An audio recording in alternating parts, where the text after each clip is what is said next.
ଯେପରି ଭାବେ ପ୍ରଭୁ ଜଗନ୍ନାଥଙ୍କର 6 ଇଞ୍ଚ ଫଟୋ ଏବଂ ତାଙ୍କ ନେତାଙ୍କ 6 ଫୁଟର କଟଆଉଟ୍ ନେଇ ଗାଡ଼ିରେ ସାରା ଓଡ଼ିଶା ବୁଲେଇଲା, ସେହି ଗର୍ବକୁ ସ୍ୱୟଂ ମହାପ୍ରଭୁ ସମୟର କାଳସ୍ରୋତରେ ଭସାଇ ଦେଲେ, ଚୁରମାର କରିଦେଲେ।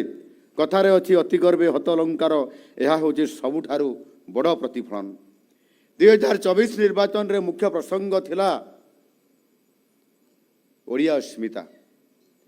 କାରଣ ସେ ସମୟରେ ଓଡ଼ିଶାର ସାମାଜିକ, ରାଜନୈତିକ, ଅର୍ଥନୈତିକ ସମ୍ମାନ ଉପରେ କୁଠାରଘାତ ହେଇଥିଲା ଏବଂ ଗୋଟିଏ ଦିନ ନୁହଁ, 2 ଦିନ ନୁହଁ, ଗୋଟିଏ ବର୍ଷ ନୁହଁ, 2 ବର୍ଷ ନୁହଁ, ଲଗାତାର ଭାବରେ ବର୍ଷ ବର୍ଷ ଧରିକିରି ଆପଣ 24 ବର୍ଷ କହିପାରନ୍ତି, 30 ବର୍ଷ କହିପାରନ୍ତି, 50 ବର୍ଷ ବି କହିପାରନ୍ତି।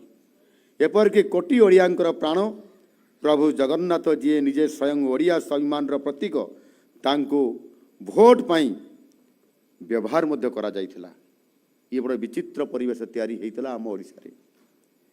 ଯେପରି ଭାବେ ପ୍ରଭୁ ଜଗନ୍ନାଥଙ୍କର 6 ଇଞ୍ଚ ଫଟୋ ଏବଂ ତାଙ୍କ ନେତାଙ୍କ 6 ଫୁଟର କଟଆଉଟ୍ ନେଇ ଗାଡ଼ିରେ ସାରା ଓଡ଼ିଶା ବୁଲେଇଲା, ସେହି ଗର୍ବକୁ ସ୍ୱୟଂ ମହାପ୍ରଭୁ ସମୟର କାଳସ୍ରୋତରେ ଭସାଇ ଦେଲେ, ଚୁରମାର କରିଦେଲେ। କଥାରେ ଅଛି ଅତି ଗର୍ବେ ହତ ଅଲଙ୍କାର, ଏହା ହେଉଛି ସବୁଠାରୁ ବଡ଼ ପ୍ରତିଫଳନ।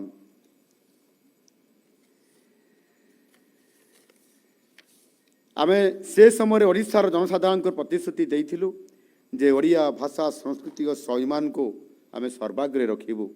ତେଣୁ ଏହାର ଫଳସ୍ୱରୂପ ଆମ ସରକାର ଆସିବାର ପ୍ରଥମ ବର୍ଷରେ ହିଁ, ପ୍ରଥମ ସରକାର ଶପଥ ପାଠ କରିବାର ଦିନରେ ହିଁ ଗୋଟିଏ ଘଣ୍ଟା ପରେ ଆମେ କ୍ୟାବିନେଟ୍ ବୈଠକ ଡକାଇ ସେଇଥିରେ ଏହି ନିଷ୍ପତ୍ତି ଆମେ ନେଇଥିଲୁ ଏବଂ ଓଡ଼ିଆ ଅସ୍ମିତାର କଥାକୁ ପ୍ରତିଫଳନ କରିବା ପାଇଁ ଯାଇ ଆମେ 4ଟି ପ୍ରସ୍ତାବକୁ ମଧ୍ୟ ଆପ୍ରୁଭାଲ ବା ଅନୁମୋଦନ କରିଥିଲୁ ଏବଂ ତାକୁ କାର୍ଯ୍ୟକାରୀ କରିବା ପାଇଁ ସେଇଦିନ ରାତିରେ ହିଁ ଆମେ ପୁରୀ ଶ୍ରୀମନ୍ଦିରକୁ ଗଲୁ ଏବଂ ପୁରୀ ଶ୍ରୀମନ୍ଦିରର ଚାରିଦୁଆରକୁ ଆମେ ସକାଳ 6ଟା ବେଳେ ମଙ୍ଗଳ ଆଳତୀ ସମୟରେ ଆମେ ତାକୁ ଓପନିଂ ମଧ୍ୟ କରିଥିଲୁ।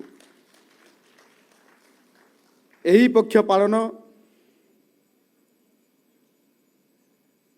ଆମେ ଯେତେବେଳେ ଆରମ୍ଭ କଲୁ, ଓଡ଼ିଆ ପକ୍ଷ ପାଳନ କଥା ଆଜି ବଡ଼ ପ୍ରସଙ୍ଗ ହେଇକରି ଆମ ସାମ୍ନାରେ ଆଜି ଓଡ଼ିଶାର ଅସ୍ମିତା ହିସାବରେ ମଧ୍ୟ ଆଜି ଆମ ସାମ୍ନାକୁ ଆସିଛି।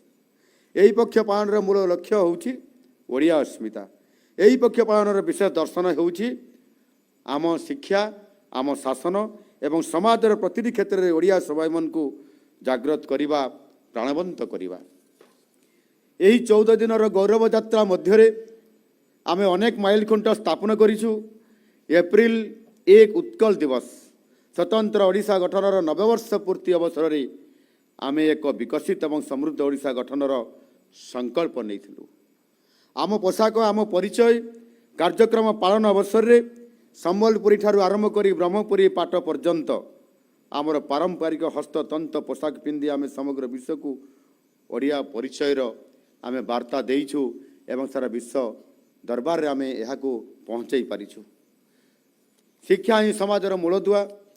ପ୍ରବେଶ ଉତ୍ସବ ମାଧ୍ୟମରେ ଖଡ଼ିଛୁଆଁ ଏ ପାଠ ଉତ୍ସବ ମାଧ୍ୟମରେ ଆମେ ହଜାର ହଜାର କୁନି ପିଲାଙ୍କୁ, ଯାହାକି ଏଠି ନିଜେ ଆମର ମୁଖ୍ୟ ଶାସନ ସଚିବ ମହୋଦୟା କହୁଥିଲେ 50,000 ବିଦ୍ୟାଳୟରେ ଆମେ ଏଭଳି ଏକ କାର୍ଯ୍ୟକ୍ରମ କରିକି ଆମେ ଦେଖେଇଲୁ, ଯାହାଦ୍ୱାରା ଆଜି ଓଡ଼ିଆରେ ସେଇ ଖଡ଼ିଛୁଆଁ ପାଠ ପୁରୁଣା ଆମର ସେଇ ପରମ୍ପରା, ସିଲଟରେ ଖଡ଼ି ଛୁଆଇଁ ବାପା ମା ବାପା ଲେଖିବା ଏବଂ ଅ ଆ ଲେଖିବା, ଏ କଥାକୁ ପୁନର୍ବାର ଆଉଥରେ ଆମେ ଉଜ୍ଜୀବିତ କରିକିରି ଓଡ଼ିଆ ଅସ୍ମିତାର ପରିଚୟକୁ ପୁନର୍ସ୍ଥାପନା କରିବାର ପ୍ରୟାସ କରିଛୁ।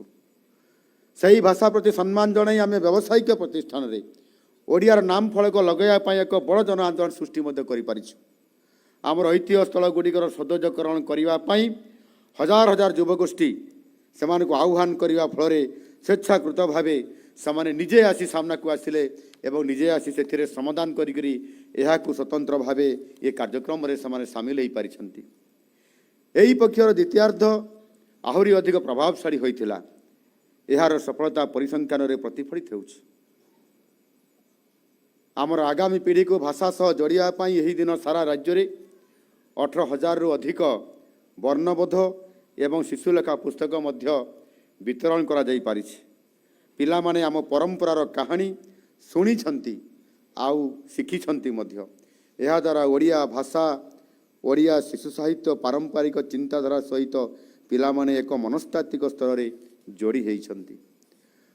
पिला दिने आमे स्कूल बेले आमे जो गप जो गीत पढ़ी एवं शुणी से केतेक आज पर्यंत आमर चेतनार यह लुकायित भाव आज भी रही। आमे छोट बड़े पढ़ुले टुआ टुई गल्प बाघ मामुंकर कहानी एवं आज मने भी अच्छी एवं जीवन शेष दिन पर्यंत ये कहानी ये गल्प आम पाखे मन ये आमर ओडिया अस्मितार ये स्वतंत्र परिचय तेणु एभली पदक्षेप निश्चित भाव में आमर शिशु मानू ओडिया भाषा साहित्य संस्कृति सहित जोड़ी रखिबार एक महत्वपूर्ण पदक्षेप।